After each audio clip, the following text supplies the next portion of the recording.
This is A Different Perspective with Kevin Randle. A retired U.S. Lieutenant Colonel, Kevin Randle has been studying UFOs for nearly 50 years. Kevin has investigated some of the most famous UFO cases in the world and has been consulted for dozens of documentaries about UFOs. Considered one of the leading experts into the Roswell UFO crash of 1947, Kevin has written more than 25 books about UFOs, including the recently published Roswell in the 21st Century. Now, here is the host of A Different Perspective, Kevin Randle. And welcome to this edition of A Different Perspective. I am, in fact, Kevin Randle, just as they said. I will be joined in just a moment by Kevin Day, and I think most of you know who he is. I'll give you a brief introduction in a moment. I just wanted to say one thing. I was very disappointed in the latest issue of the MUFON Journal, in which they published a story called Roswell Solved. And it's all predicated on the idea that a enlargement of the photograph of Jesse Marcel in General Ramey's office, you could see a stick sticking out of the debris there, and they thought that the blobs on the stick resembled the symbols that Jesse Marcel Jr. had seen on the I-beam. And this proved that what fell at Roswell was not some kind of off-world craft, but was in fact a Project Mogul balloon. I cannot believe that something that we debunked 30 years ago is still coming up to bite us in the butt. Anyway, to the credit of the writer, that was Philip Mantle, he did include an awful lot of the material that I had published before and some information that I'd sent him in response to his request for information. But I thought that this article was, I guess, dated.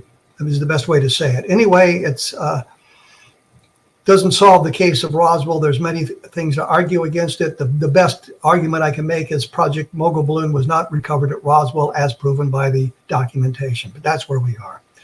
As I said, I am joined by Kevin M. Day, who is a 21-year Navy veteran, serving his entire career in San Diego and Hawaii, completed 8 Western Pacific deployments, and visited many of the countries that touch the sea between the west coast of the United States and the Middle East. He retired from active duty in November 2007. He works as a systems engineer from his home in Phoenix, Arizona. He is pursuing a Master of Science degree in systems engineering and writes short stories in his spare time.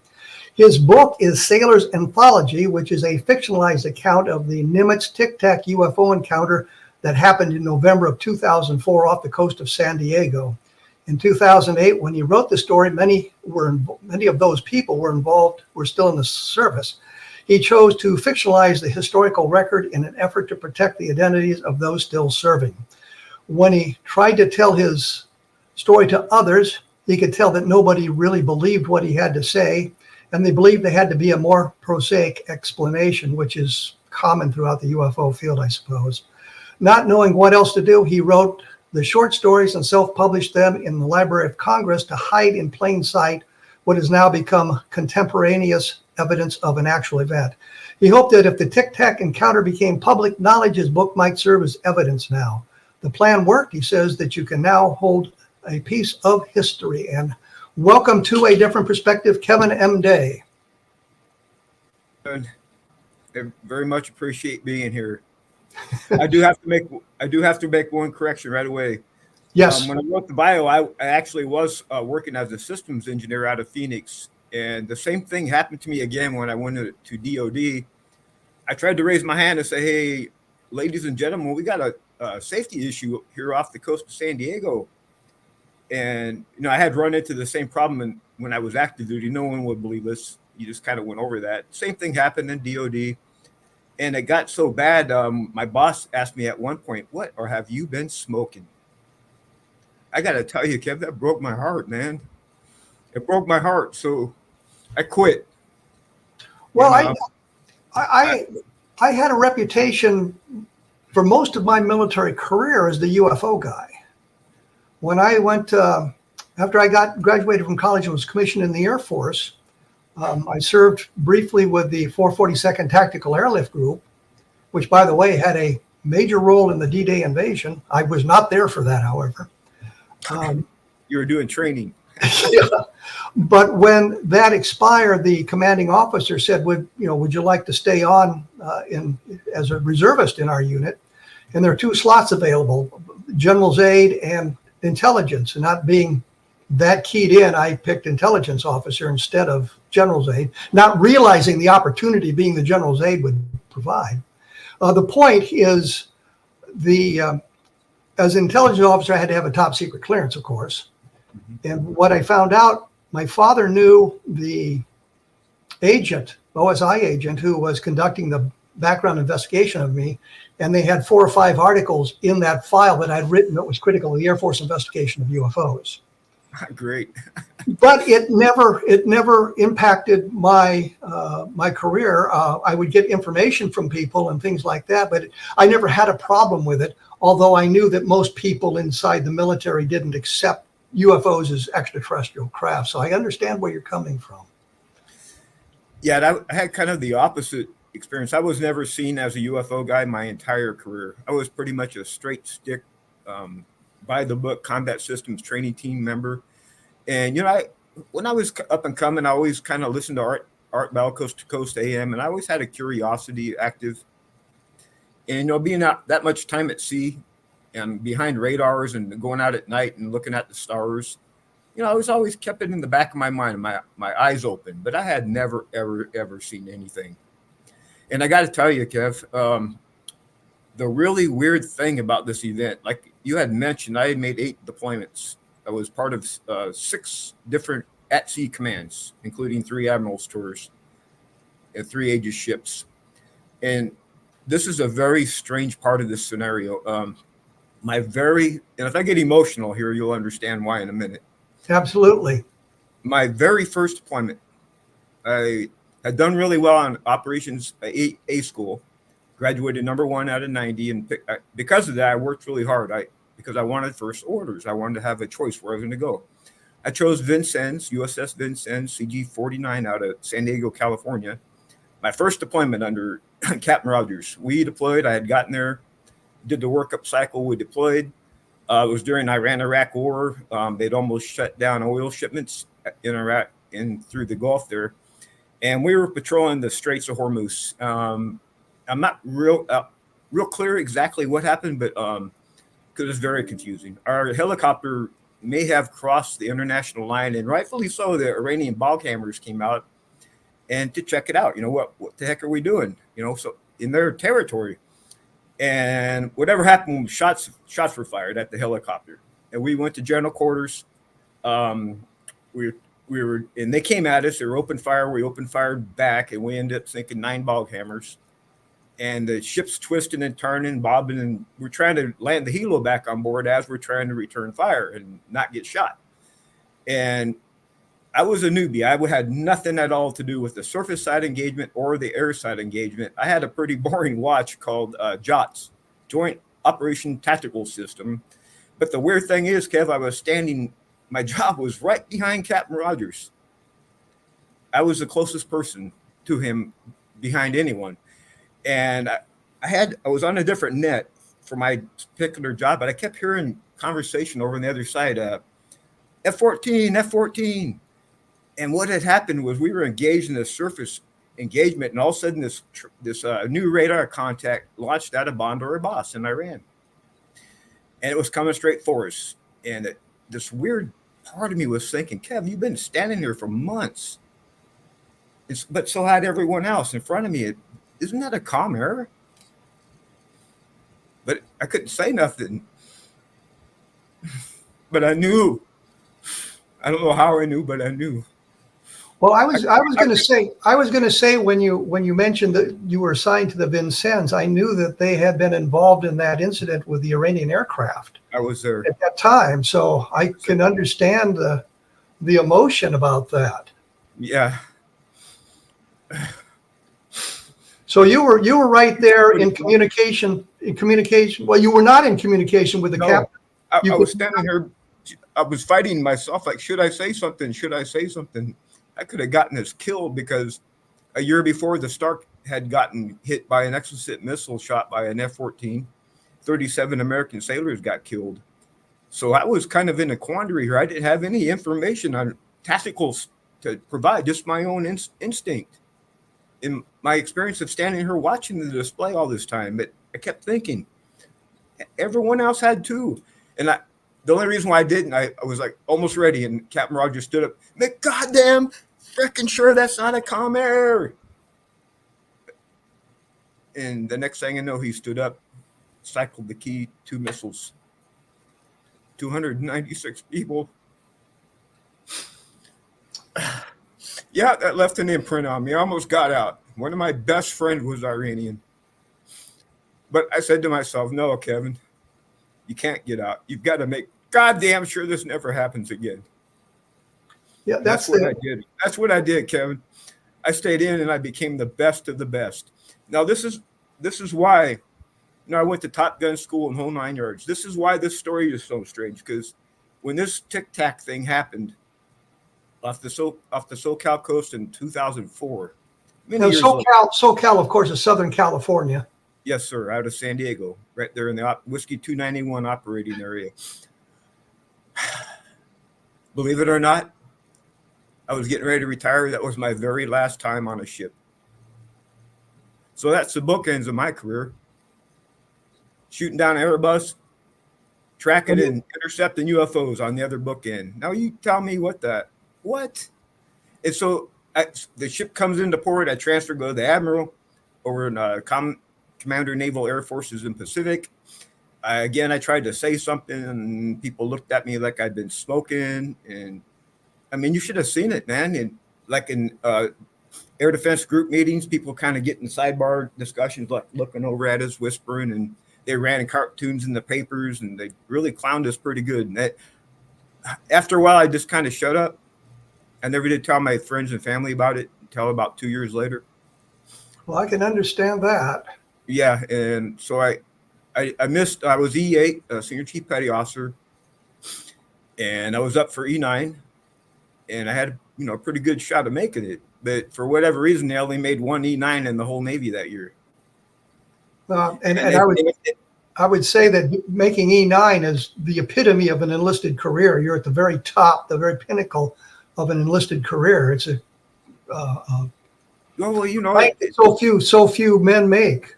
I know, and women, by the way. And yes, I kind of the needs of the Navy, and that was the drawdown after the war. So I kind of took that in stride. But the problem for me was, if I had stayed in, I was going back to another ship again. So I had a good job offer, someone I'd known for a long, long, long time. So I punched and I took the job, and I got out of the Navy. Well, we'll get back to the UAPs and the Tic Tac here in a moment. I got to take a quick commercial break. My blog, of course, is www.kevinrandle.blogspot.com. There's nearly 1,500 articles dealing with UFOs on that. And for those of you who are interested, I'll get back to that right after this. I got to go. Thank you.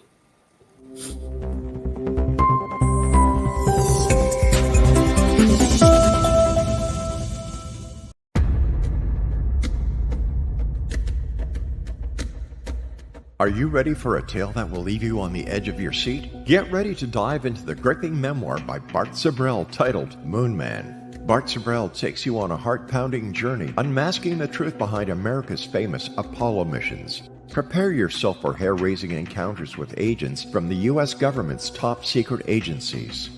In Moon Man, Sibrel fearlessly reveals his real-life espionage adventures, shining a light on one of the CIA's best-kept secrets. Brace yourself for shocking revelations, including Sibrel's discovery of privately recorded audio exposing an Apollo astronaut's chilling plot, a plot orchestrated by the CIA. That's right. As Sibrel unveils this groundbreaking evidence, it becomes clear that there is much more to the Apollo missions than meets the eye. Could it be that we've been deceived all along? Moon Man is a gripping page-turner that challenges everything you thought you knew. It's a mind-bending journey into the unknown, where the line between truth and fiction becomes blurred. Don't miss this opportunity to uncover the secrets hidden for decades. Let your curiosity guide you as you join Bart Sibrel on his quest to find the truth. Moon Man, available now at Sibrel.com. That's Sibrel.com. Prepare to have your beliefs shaken to the very core.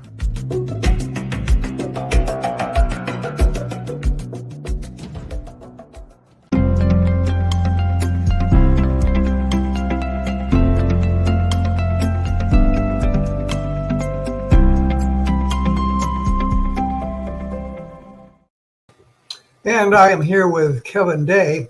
Before I went to commercial break, I kind of botched part of the announcement. I do a blog called the VietnamGroundZero.blogspot.com, which is the relatively true story of my service in Vietnam. I mentioned that just because that sort of began my military career, as you were talking about, Kevin, and the ending of it was a tour in Iraq. But for those of you interested in what it was like for me in Vietnam, you can take a look at that later on. We were kind of leaning toward the Tic Tac incident, I think, when we broke the break. Tell me from your perspective exactly what had happened. All right, let me paint the picture here. USS Princeton under Captain Smith, now retired. We were off the coast of San Diego with our strike group, USS NIMITZ Strike Group, and it was my last underway on the ship. I was a combat systems team trainer, and my role at that point, I was the qualified air warfare controller coordinator, and so my role was really to take grade, come up with a lessons learned plan at the end, so we could fine tune watch stations and who was going to school and the whole 9 yards, right? So I was walking around combat, I had headsets in my head, and I was reviewing all the stations. And it was my air defense plan and my exercise. I had designed it, I had briefed it. We had spent months getting ready for it. So we're off the coast, and about 3 days to 4 days before we were going to do the 8X, we started to notice these strange contacts coming out of outer space, sub-Earth orbit, above 80,000 feet. And above 80,000 feet wasn't really my line of work. That's more ballistic missile defense. My job is below 30,000 usually, where the tactical fighters usually play. And we didn't have any aircraft aboard the Nimitz at the time, and these things hadn't exhibited any type of hostile intent or anything like that. So I was madly scrambling, making phone calls and radio transmissions, looking at all of our documentation to find out if someone had basically screwed the pooch, and they were running an exercise on top of mine, which is not supposed to be done because people die and things get broken when you run one military exercise on top of another and no one knows what's going on. That's kind of what happened in this recent shooting, by the way, when they tried to take out the ex-president. There was definitely a mismatch of communications going on, and that's kind of what I was trying to avoid, that same type of thing, right? So anyway, they went away, and by the way, just so you know what they were doing, they would come down right off the coast of Catalina Island. Geographically, they come out in groups of 5 to 10 at a time from 80,000 feet. They'd stop there for a little while, and then all of a sudden they go that fast down to 20. They were above 80,000 feet? Could you detect them above 80,000 feet, or was that outside the range of your sensors? I can't go into the ranges. And stuff. Okay. Yeah. But anyway, they came down to 80,000, down to 28,000, and then they would just stop right off the coast of Catalina. And believe it or not, I mean, these things zorch like less than a second from one spot to the next. How many feet is that? 50,000 feet, right? No sonic boom, no nothing. And they would just hang out there. And then the weird thing is, one by one, they would leave the main group and they would track right through our playground, right through Whiskey 291, right from Catalina Island. And every single one of these contacts faded from my radar in the same exact spot in the sky, right about 60 miles north of Guadalupe Island off the coast of Mexico. Okay, so in these things, they were radar. I had them solid on. The first thing I do is bring down all the systems in the entire strike. Remember, there's more than one ship tracking these. So we had gotten new every time you're home from deployment, you go in the yards, get upgrades. So we were out testing the systems, brought everything down. And guess what? The contacts were even sharper and stronger. They were definitely real. I go out at night, look at them through the big eye binoculars as they're tracking, and everyone else in the bridges were too. I mean, these things were real. So it wasn't just a radar return or something. Could be some kind of a sensor or radar glitch. It was something that shows up on the displays, and then you guys could go out and actually watch them physically. I definitely went through your line of logic that you just expressed. It was, yeah, I did my due diligence, and you never really know for sure, just like in all things in life, right? But I tell you, when the morning of during the night, or maybe it was the night before, the aircraft had come on board the carrier, and we were launching for the ADEX, and the contacts weren't there, right? But as soon as we launched, here they come, and they started tracking, and Cap Smith comes down to the combat. I call it combat for short, CIC, Combat Information Center. Comes down, makes his way down. I pull him off to the side. I say, "Hey, sir, we've been tracking these things for several days now. And your senior chief standing here is extremely concerned for safety of flight. I do not want to crash into one of these because I think they're real. Because someone's going to ask both you and me, sir, why we were so damn curious. And it's not going to go well for us." And he looked at me and said, "You're right, senior chief. Intercept and VID." I was like, fuck yeah.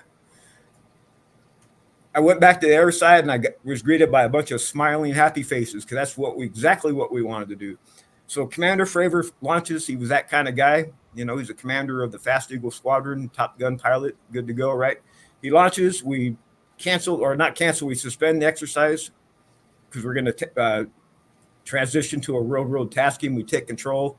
I send him to the closest object. I'm the air intercept control supervisor, right? And my junior guy is right in front of me, and he's control. So if his name ever comes forward, just know it's not me talking on the radio, right? So we go to the closest object about 30 miles north of us, out to the northeast a little bit, and he gets right co-altitude with it.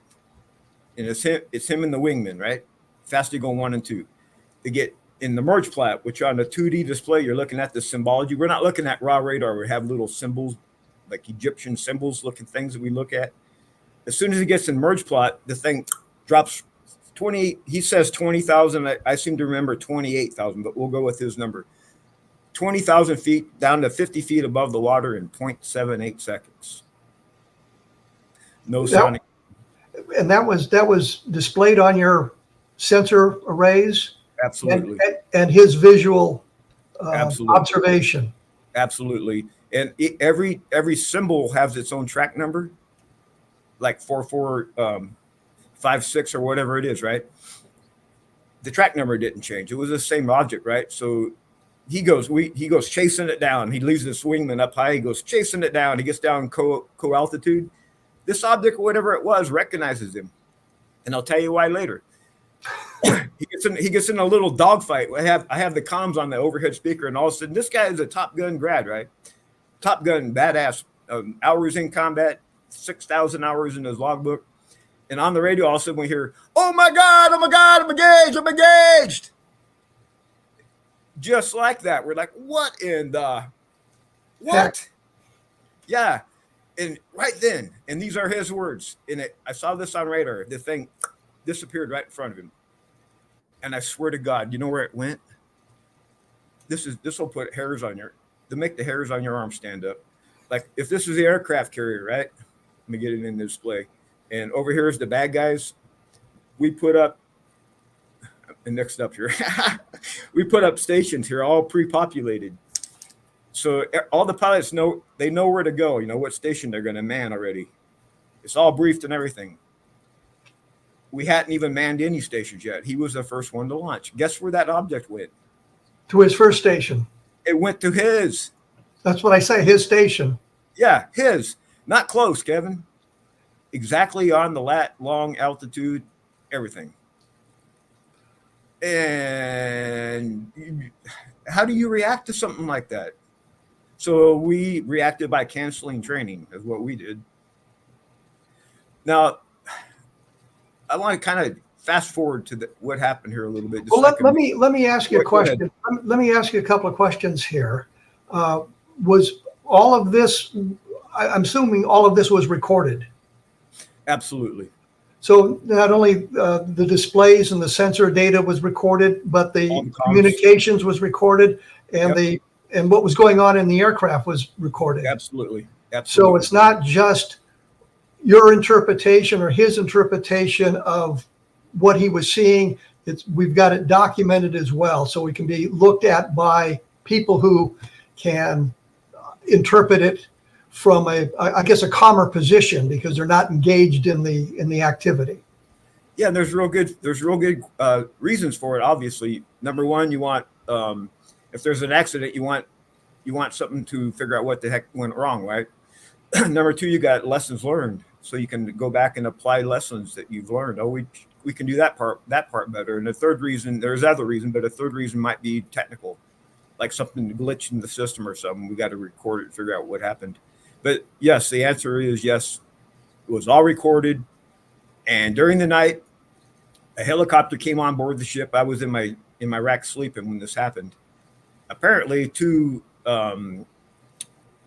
people in suits and ties came on board the ship and took our data. Apparently, it happened to the other ships too. So it was not just your ship involved in that. It was all the ships in the fleet were involved. That is my understanding. Of course, I wasn't on the other ships, so yes, it's hearsay. I don't have proof.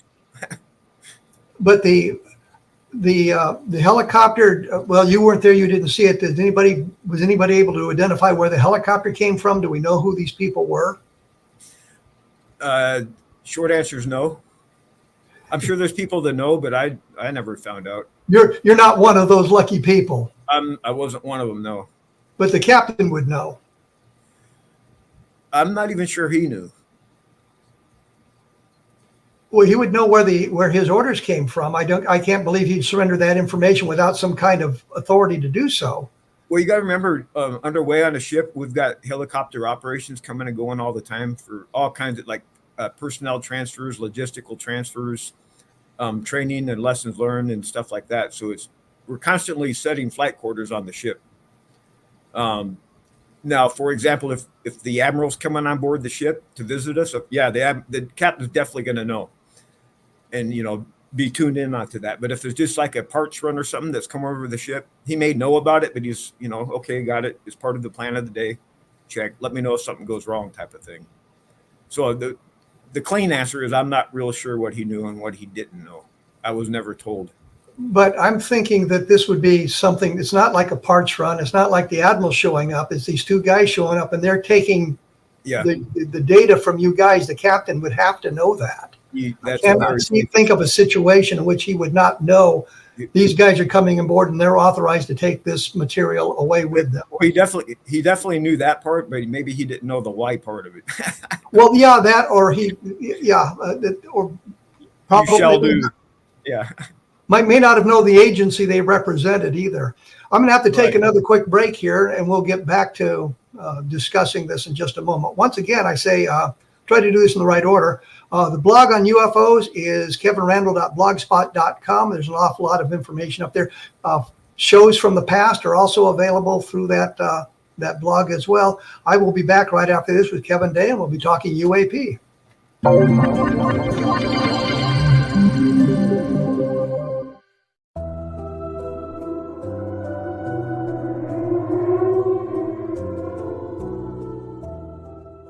Welcome to Haunted Indian River County by Larry Lawson. Indian River County is an idyllic vacation spot on Florida's east coast, not far south of Cape Canaveral. Known as part of the state's famed Treasure Coast, many are unaware of the deep and fascinating history this area played in the development of the Sunshine State. Also lost among its visitors and residents are the chilling stories of the hauntings that accompany this rich history. It is here that a man named Waldo still looks after his family and properties, 6 decades after his death. Or a retired preacher is seen digging up his hidden treasure, days after he died. Larry Lawson spent more than 40 years in the law enforcement and criminal justice education profession. He holds a Bachelor of Science degree from Nova Southeastern University and a master's degree in public administration from Troy State University. He serves on the board of directors of the Indian River County Historical Society, is the director of the Florida Bureau of Paranormal Investigation, and is the owner of Indian River Hauntings, LLC, where he provides historical and paranormal tours and events. He has been actively researching the history and paranormal legends of the Treasure Coast of Florida since 2010. Larry is currently the host of Paranormal Stakeout radio TV show on the Exozone Broadcast Network and the past host of Encounters with the Other Side on WPSL Radio in Fort Pierce, Florida. Pre-order your copy of Haunted Indian River County by Larry Lawson on Amazon.com today.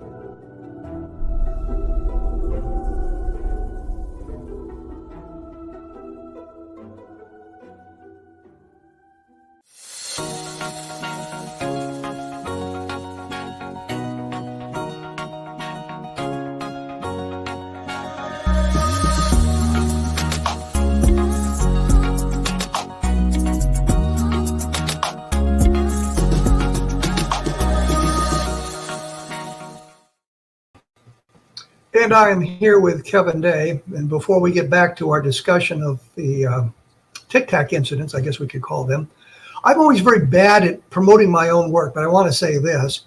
I've looked at depth at the Washington National sightings, which took place in July of 1952, in which we had some of the same sort of things going on, jet intercepting UFO type objects, multiple radars involved, multiple stations involved, multiple pilots involved, commercial pilots, military pilots, people on the ground, a mass of people on 2 consecutive Saturdays in July of 1952, which resulted in what I think of my favorite headline ever in a newspaper, which is the Cedar Rapids Gazette. In a headline right out of a science fiction movie said, "Saucers swarm over Capitol," banner headline across the front page. But the real point is, it's not just one guy seeing something or 2 guys seeing something. It's a multitude of people, multitude of pilots, multitude of radars being involved in those incidents.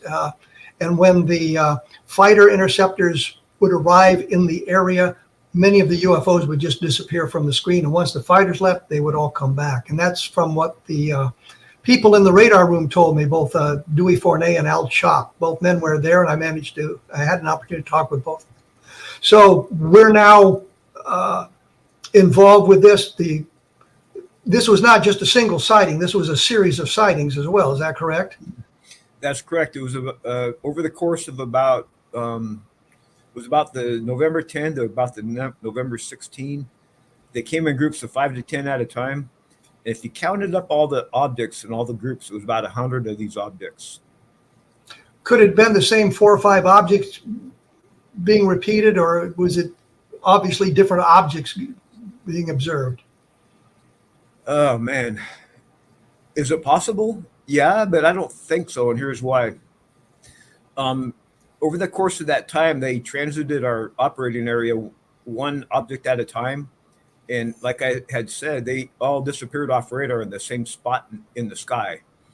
Now, I got to the story to that point right there when Yes. Lou Elizondo came to see me with Tom DeLong, and he stopped. He looked at Tom. He said, "We're going there." So Lou Elizondo, Tom DeLong went out to Guadalupe Island, and they talked to the fishermen. And the fishermen out there were like, "Well, gosh darn, it's about time someone came out here and talked to us." Apparently, they see them drop from the sky and into the ocean all the time. Into the ocean? Yeah, no splash. And so I'm guessing, speculating, if you will, there's something down in the ocean that they want, or they have a need, or there's a reason why they're going down there. Now, is it, like, to answer your question, is it possible it's the same group going over, recycling over and over and over and over? Well, we do it on the aircraft carrier, so I guess it's possible. Well, I'm concerned about the distances. Are we looking at something that you believe to be extraterrestrial, off-world type alien creatures? I have no other explanation. But I have to tell you, Kevin, my mind is open. I'm looking for the truth, and I don't care what it is. I want the truth. But I have to tell you, my gut instinct at this point is yes, we are dealing with an intelligence that is not human. Well, I look at It's not modern human. Let me put.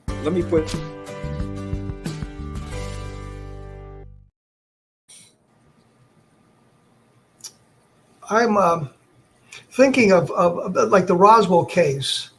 I've looked at all the possible explanations, terrestrial explanation that's offered, and I cannot find one that fits the facts. Ergo, I must go toward the extraterrestrial, but I would like something a little more definitive than just, this is my conclusion based on the fact I've eliminated all the possibilities of some kind of terrestrial craft. Are you sort of in that same place, or? I'm in the same train car with you on that one. And we talk about, I think there were 3 videos that were released during this time. Are you aware of additional videos and things like that that would be available? I'm only aware of the 3 videos that U.S. Navy has produced, and there's a pretty cool story behind that too. I was going right before the break. I was kind of going to something that I've kind of figured out over the years, and boy, this is real conjecture. Okay, it's real speculation. Just let me say that, because what else do I have? You know, I have a brain, and I'm thinking, and I'm doing research and studying and everything, and I have a pretty good bullshit filter, right? But anyway, when the 2004 event happened, right, I'd always wondered, how did it know, and why did it go to his cap station? It was always eating on my brain, right? Years later, time went by. 2017, I had made it home, quit my job, ended up here in the wilderness, looking for researching a family mining claim, 100 years old gold mining claim. I found it. That's a whole nother story. NASA's interested in it now. It's huge. It goes from Northern California, Northern Washington. I can show you the research, but I figured I could never mine it because it's in the wilderness. I said, screw it. I published it, and I went on, and I forgot all about Tic Tac. I was volunteering down here at the golf course. I love to golf. I just reopened the kitchen, and the golf tournament was on. A final putt on number 17. I was carrying out a plate of food. Hey, Bob. I dropped it. You just spoke about the videos. That one video, the Tic Tac, was playing on CNN. I was so freaking shocked. I don't know how I made it home. You know why? Because I was the only person on the planet that had actual evidence that it really happened. It was in my book in the Library of Congress, just like I had planned. Now, you say your book. I wish my book was for that moment. If it ever became public, I could prove it really happened. How else do you explain the presence of my book in the Library of Congress, of all damn places, that totally tells this whole story from A to Z? Now, I changed the names and I changed the date by 1 year, but the name Tic Tac is in the book. The names of the ships are in the book. There's no question it's the same story. And of course, it was in the Library of Congress prior to that information. I checkmated them. Yeah, that's why I published it. To publish it, to do that, and to get it off my head, to get it off my mind. I've done something with it. I can go on in life. So it was therapeutic too. I did it for a couple of reasons. But so what happened was I came running home. I get on the phone with my buddy, Gary Voorhees from the ship. And I said, hey, Gary, he was from Computer Guy, right? I said, you and I were there, and we can't let Commander Fravor twist in the wind here by himself. We've got to speak out. We've got to let people know this really happened and we have evidence. Long story short, we formed a company called UAPs. It's I'm no longer part of it, just so you know. Nonprofit. We planned a mission out in SoCal, and we're going to shot in the dark, right? We're going to go out to SoCal, and other people got involved. I had Dr. Kevin Knuth and Dr. Matthew Zidalgas from the New York University. I had Carolyn Corey, a movie producer. And I had David Altman, another movie producer. I had David Mason. He's probably the best technologist on the entire planet. And we had this table set up about 20 feet long set up with all kinds of gear you can possibly imagine. Scientific equipment, right? And none of us had any idea anything was going to show up. It was a shot in the dark. Caroline Corey spent a fortune getting us there and all the logistics and everything. She took a real chance. So we got all set up, and guess what happened? They showed up for us. Not only Kevin, not only that, according to the quantum physicists, the astrophysicists that were there, they took 600 hours of data and they looked at it in the labs. They are believing right now that they came through a wormhole. Radar detectable objects came through a wormhole. Just say hi to us, apparently. So my mind immediately went back to 2004. Remember how I said that object knew our intentions? Yes. Didn't they just know my intentions again? So they knew my intentions twice now. So I'm thinking, I was actually thinking out loud. I must have been, because I was sitting there thinking, intention. That's it. That's what. And all of a sudden, Dr. Zydalgas walks up to me, and I still get goosebumps. And he said, Kevin, I have a question for you. I said, what, sir? He said, do you think intention has anything to do with this? And I froze. I said, yeah, absolutely. And it took me years to figure out the role of intention in the universe. But Kevin, I got to tell you, I think I did. In fact, in the last 2 months, I have developed actual mathematical equations that, and I have a bunch of derivative equations off of it too, that directly relate the force of intention to the fundamental forces. Gravity, strong nuclear, weak nuclear, and electromagnetism. And this is how I figured it out. And it all led from one question. And let me hit you with it. And let me run through my logic here before you interrupt me. It's like a chain of 4 questions. Well, wait. I'm getting awfully close to the commercial break. So yeah, definitely take the commercial break. Because this is like the juicy part of the interview. So take the commercial break. I've got like 2.5 minutes before we get there. So I'll fill the time with a no, couple I can run through the logic real quick because it's real easy. Let's save it for the last segment and get it all stuck together so we don't have that break interrupting it. I was going to say, because you talked about electromagnetic energy involved in this, and I've been studying the level land UFO sightings from November of 1957, where the objects were close to the ground. They stalled car engines, filled radios with static, dimmed headlights, and all that sort of thing. The sheriff of Hockley County, Texas, that's level land county, was talking about there being hundreds of people calling into the sheriff's office, the police station, talking about the close approach of this UFO stalling the cars. It's a marvelous case. The Air Force managed to deflect everything to a question of how many people were involved. They said there were 3 people who actually saw an object.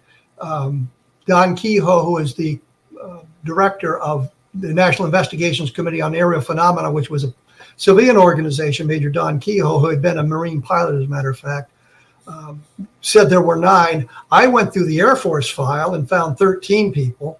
So the Air Force file even kind of negates their argument. The real point is we're looking at this event from 1957, 1952, the Washington Nationals, and we can see where the government and the military conspired, I guess is the best word, to downplay the importance of these sightings. They've been going on that long, and we've got all this evidence built up, and yet it's been misdirected into other areas. We're told that these things are hallucinations, delusions, misidentifications, and all sorts of things. And yet the documentation exists, the evidence really exists. I personally haven't held any of the debris or anything like that in my hands to say, yes, this is physically real and it's not made from this earth.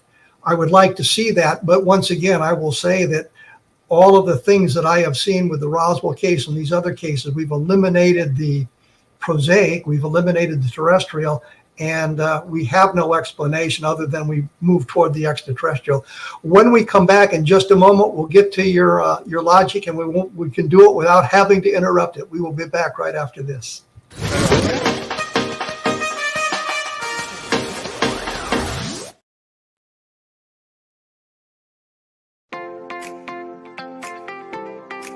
Are you interested in evolving with the times and becoming all you can be? Don't you wish there was one place to find the latest information to help guide you through the process? I'm Gwilda Wiyaka, host of Mission Evolution Radio TV. Join me on my mission to find the latest evolutionary knowledge and tools. The guests on Mission Evolution are leading experts in a wide variety of divergent topics, including allopathic, holistic, and integrative medicine, epigenetics, enlightenment, quantum physics, meditative practices, environmental issues, spiritual evolution, trauma healing, and so much more. Mission Evolution Radio TV is aired worldwide through the X-Zone Broadcast Network, X-Zone TV Channel 32 on Simul TV. You can enjoy our archives of radio or TV shows with our compliments at www.missionevolution.org. Come see the amazing lineup of guests and topics. With more than 200 episodes to choose from, you're sure to find what you're looking for. Visit www.missionevolution.org.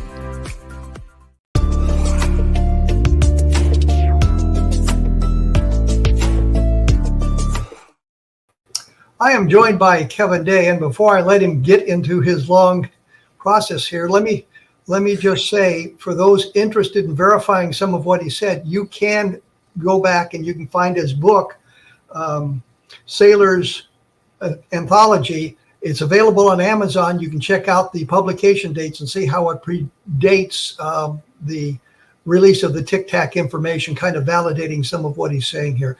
The floor is yours. All right. Give it to us. I'm going to ask you a series of 4 questions, and it's only 2 answers, yes or no. So I'm assigning 50-50 probabilities to them because I don't know the answers. First question, and you don't have to answer. We're just going to go through the logic. Was the universe intentional? Yes or no? I don't know. So I'm going to assign 50-50, right? Let's take the chance that it was intentional. Okay, then what happened to the intender? Did the intender survive the Big Bang that he created or she created? Or did the intender commit a cosmic suicide? Again, I don't know. But let's go with survival. If the intender of the Big Bang survived the Big Bang, is it benign or active? What form is it in?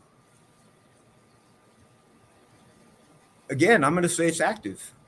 It's an active force. I mean, why would you just do it and just be benign? I mean, I'm going to go with active. Okay, if it's active, in what form? Now, we know there's 4 fundamental forces. We've got gravity, electromagnetism, we got weak, we have strong nuclear forces. Now, if the Big Bang created all those forces, doesn't it make sense that intention created all those forces? Therefore, intention itself is mathematically equatable to the 4 fundamental forces, and I've done it. I have done it.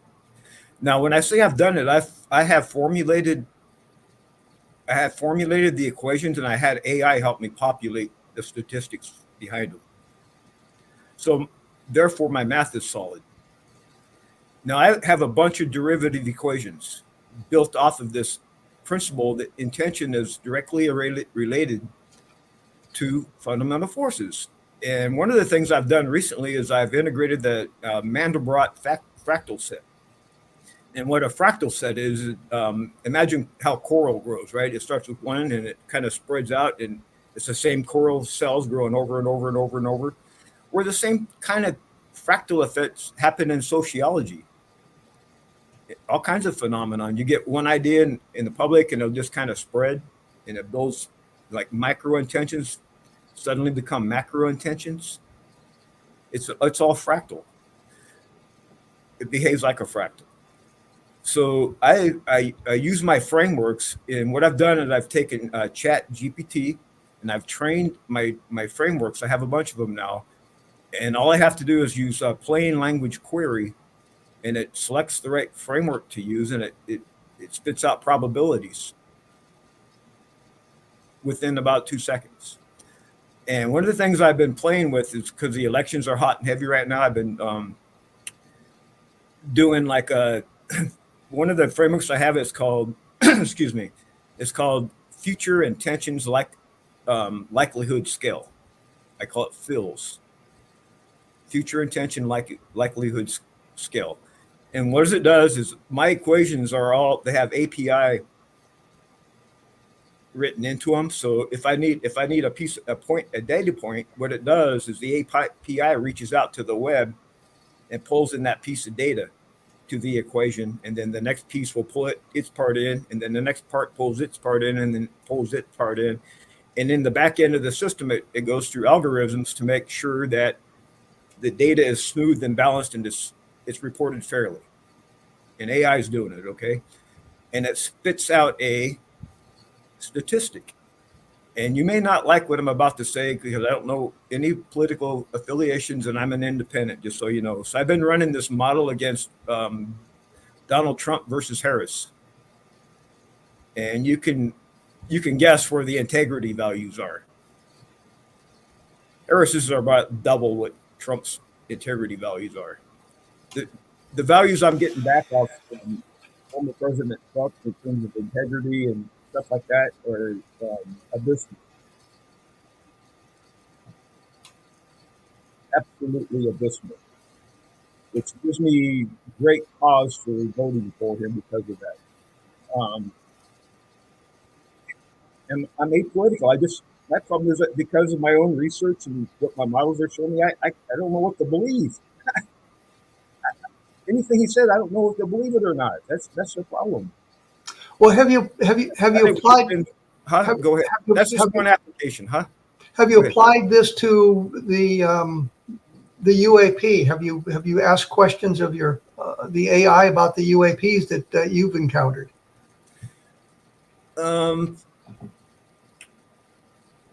That's really an open-ended question. I need a precise query. But what I really like to do is, anyone listening to this, challenge me through you, Kev. Have people collect some queries people want done, and I'll produce reports for you, and I'll just show you what this thing can do. For example, what's one that I did recently? I had it set up to automatically report the deltas between polling data in the swing states, just so I could get the trends of the polling data. Now, they've got polling firms that do this, of course, but it costs a lot of money. The models I have do it in like 2 seconds. And I've been comparing results, and my results are better than theirs. For example, I was the one that predicted this recent Trump implosion. Was what happened was, because my models came back and they said once his national poll ratings go below 60%, he's going to start to implode. And he started to implode exactly at that point. I can show you mathematically. The model gave me the answer. If you go back on my Facebook page, you'll see where I've been posting this for like the last 2 weeks. I've been posting all the results, because what I'll do is I'll run it in the model, and I'll use a screen capture, and I'll actually capture it as a picture, and I'll post the whole picture onto my that way. If you want a copy, just click it and copy it. You can have it. But I guess the real question is moving away from the political arena. The whole reason was to give you some examples using a situation that's it's on everyone's minds right now. But these models can be used everything from, you can use them in chemistry, you can use them in physics, you can use them in math, you can use them in biology, you can use them in social phenomena, you can use them in astrobiology, quantum physics. Have you applied it to the possibility of extraterrestrial visitation, for example? Because we can argue the physics of the situation. The distances are impossible for us to imagine. The length of time it would take to travel between stars or among the stars is literally astronomical. The short answer is no. And since you asked it, I have to ask myself, why not? You know, maybe I'm just not ready there to do that with it yet. And part of the problem, Kevin, is I don't know what to ask.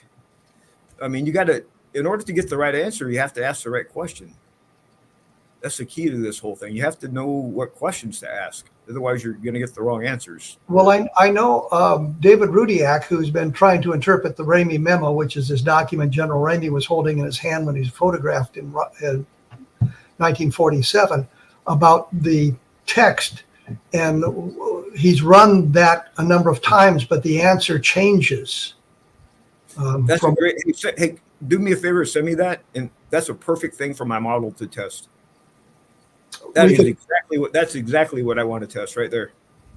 We can certainly do that, and I know the people who can do that. I see by the old clock on the wall we're kind of running out of time here. Your book is available on Amazon, which is Sailor's Anthology, and it's got the information about. Correct, and there's also a free copy, because I didn't write the book to make money, and I'll give it away all day long. So I'll send you a link to the free copy. Okay. We can have it, okay? Because I'm not. And I can post that. I can post that on my blog for those of you who would like to. Absolutely. Okay, we'll do that. Yeah. I got to say, I've really appreciated you taking time to chat with me today. It's been an interesting conversation, to say the least. Can we come back and do it? Because I wasn't even close to being finished. What happens when I only have an hour? We just don't get to where we need to go. Certainly, you can come back and we can talk about that. Okay, good. I cannot imagine the horror of being involved in the Vincennes incident. It just is astonishing. So I was able to turn it into good. That's the only thing I could do. I had to internalize it and use it as a source of power. Well, again, thank you so much for taking your time today. I'll be in touch. I'll send you the links as soon as I have them available as well. Thank you so much. All right. Thank you. Next week, believe it or not, we're going to be talking about the Ramey memo and another analysis of the Ramey memo by a guy named David Jones, who is not involved with a locker. That's a kind of a, I guess, nautical joke, or the monkeys for that matter, which would be a musical joke, I suppose. He's looked at the data using, I think, one of the scans that I was involved in at the University of Texas at Arlington Special Collections. I've been there twice where we've done scans as the technology has advanced to see if we can discern what the memo says. There's a key phrase that David Rudiak talks about, which is victims of the wreck. Others have viewed it as remains of the wreck. There's a number of interpretations for that one critical word. If it says victims of the wreck, it changes the conversation if we can get a consensus. And that's what I was talking about with David Rudiak. He had used artificial intelligence on the memo. And the first time he ran the scenario, it came back as victims of the wreck. And I thought, well, this is great. Now we've got some kind of scientific evidence that leads us in that direction. It's just not an interpretation of visions of faces in the clouds type thing. But he ran it again, and it didn't come up with the same answer. We would hope that by putting this out on the internet, others would be able to get the same thing. It's kind of like the Roswell slides, for those of you who remember, where we had to blur the placard on the photograph, and people around the world were deblurring it and getting the same answer. So it worked out that this is what the placard says. With this Ramey memo, we have not had that kind of luck. I know David is still working on that. There's other people working on that as well, trying to discern exactly what this says. And from what I understand from the people I've talked to, with those doing the scans of the negative, that we've done the best job that can be done. The technology is not going to be able to bring us any more information, and the way to solve this is now to throw it in the hands of artificial intelligence, I suppose. Once again, my book, Understanding Roswell, gives you a different perspective on the Roswell case and tells you a little bit more about the people who are involved in that. Understanding Roswell gives you a history of the whole thing.